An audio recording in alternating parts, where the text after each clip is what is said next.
Shalom keluarga damai, kita berjumpa di dalam Sapaan Damai Sejahtera 12 Januari 2024. Mari saat ini sebelum kita merenungkan firman Tuhan, kita berdoa.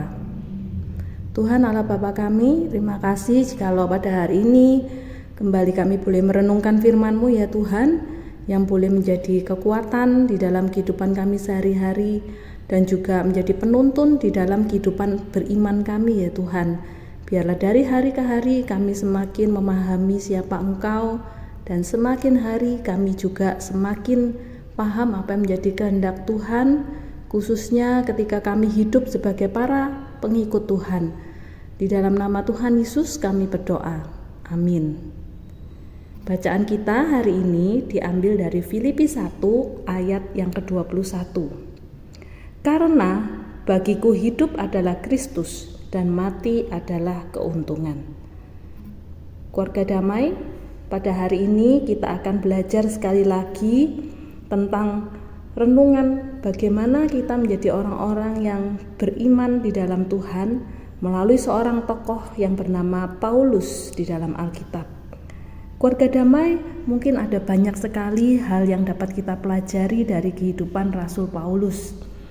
Rasul Paulus diberi kesempatan untuk melaksanakan hal-hal yang begitu luar biasa dari Allah.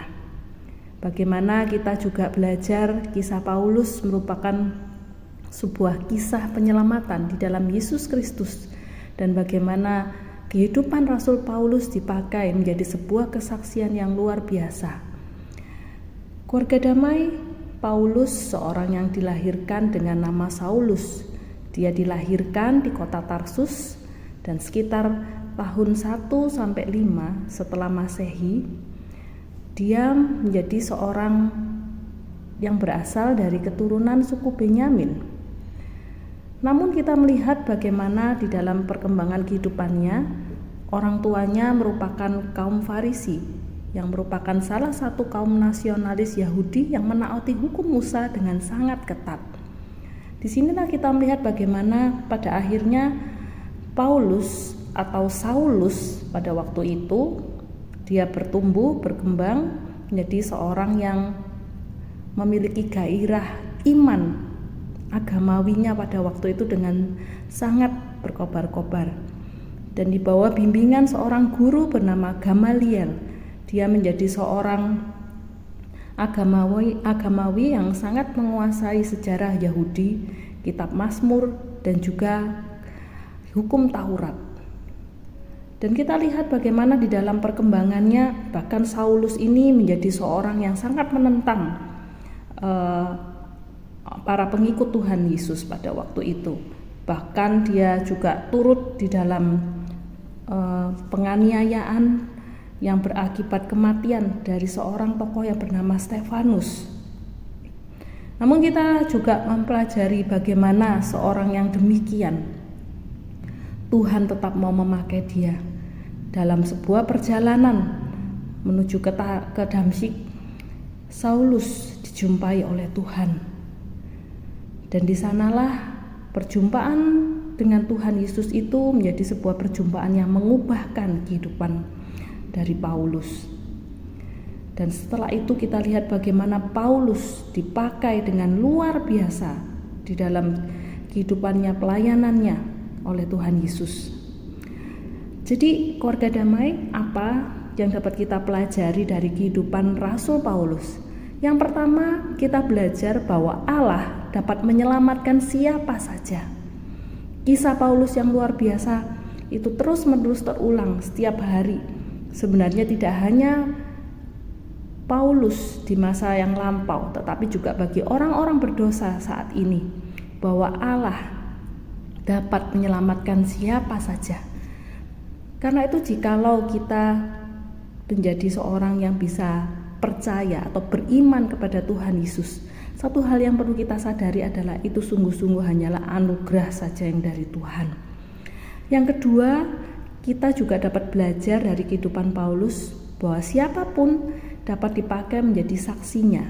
Namun satu hal yang kita pelajari dari kehidupan Paulus adalah Paulus ini menjadi seorang saksi yang rendah hati.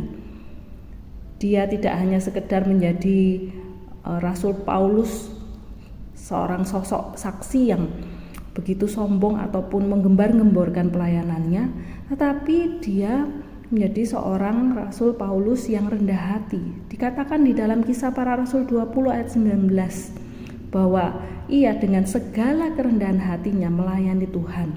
Di dalam pelayanan itu Paulus banyak mencucurkan air mata ketika dia mengalami banyak pencobaan dari pihak orang Yahudi yang mau membunuh dia. Dikatakan Paulus menjadi orang yang tetap mau rendah hati dengan setia memberitakan kesaksian tentang Tuhan Yesus. Di dalam Kisah Para Rasul 28 ayat 31 juga menyatakan bahwa Paulus membagikan kabar gembira Yesus Kristus dengan terus terang, dan dia memberitakan kerajaan Allah dan mengajar tentang Tuhan Yesus Kristus. Paulus tidak takut menyatakan apa yang telah diperbuat Tuhan di dalam hidupnya. Keluarga damai, Paulus menghabiskan seluruh kehidupannya sejak pertobatan hingga kematiannya sebagai martir, bekerja tanpa mengenal lelah bagi kerajaan Allah. Dan kita lihat bagaimana kita bisa belajar bahwa Paulus seorang yang juga melayani tidak hanya dengan kerendahan hati, tapi dia memiliki penyerahan yang sepenuhnya kepada Allah. Di dalam Filipi pasal 1 ayat 12 hingga 14. Dari penjara, Paulus menuliskan bahwa aku menghendaki saudara-saudara supaya kamu tahu bahwa apa yang terjadi atasku ini justru telah menyebabkan kemajuan Injil, sehingga telah jelas bagi seluruh istana dan semua orang lain bahwa aku dipenjarakan karena Kristus. Dan kebanyakan saudara dalam Tuhan telah beroleh kepercayaan karena pemenjaraanku, untuk bertambah berani berkata-kata tentang firman Allah dengan tidak takut.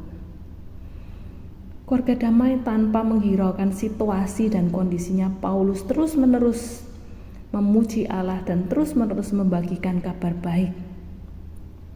Bahkan melalui kesulitan dan penderitaannya, Paulus yakin benar bahwa nasib sebuah kehidupan itu terpusat kepada Yesus Kristus. Dia dengan total menyerahkan kehidupannya kepada Allah. Karena itulah dia dapat berkata di dalam Filipi 1 ayat 21, karena bagiku hidup adalah Kristus dan mati adalah keuntungan. Keluarga damai yang terkasih dalam Tuhan, pada hari ini kita belajar melalui Rasul Paulus bahwa beriman atau mengikut Tuhan itu artinya yang pertama adalah kita adalah orang-orang yang beroleh anugerah, karena Tuhan sanggup menyelamatkan siapa saja. Tetapi mengapa kita yang dipilih oleh Tuhan untuk menjadi anak-anaknya? Itu semua hanyalah karena anugerah. Dan yang kedua, ketika kita menyadari hidup ini, keselamatan ini, iman ini merupakan sebuah anugerah, maka sudah sepatutnya kita pun jadi orang-orang yang mau mempersaksikan iman kita bagi orang-orang di sekitar kita. Mempersembahkan sepenuhnya hidup kita, totalitas kehidupan kita untuk boleh melayani dan mempermuliakan Dia. Seperti halnya Rasul Paulus, karena hidup adalah Kristus dan mati adalah keuntungan.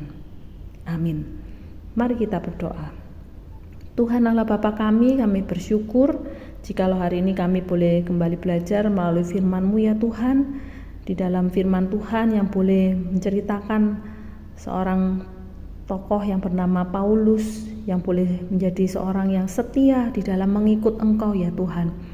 Tuhan, ajarlah kami menjadi orang-orang yang sungguh boleh terus-menerus menyadari hidup kami adalah anugerah, iman kami adalah anugerah yang dari Tuhan. Karena itu kami pun mau menjadi orang-orang yang mempersaksikan iman kami Tuhan bagi orang-orang sekeliling kami. Dengan kami hidup secara totalitas untuk kemuliaan nama-Mu saja. Inilah menjadi seruan doa kami Tuhan, di dalam nama Tuhan Yesus kami berdoa. Amin.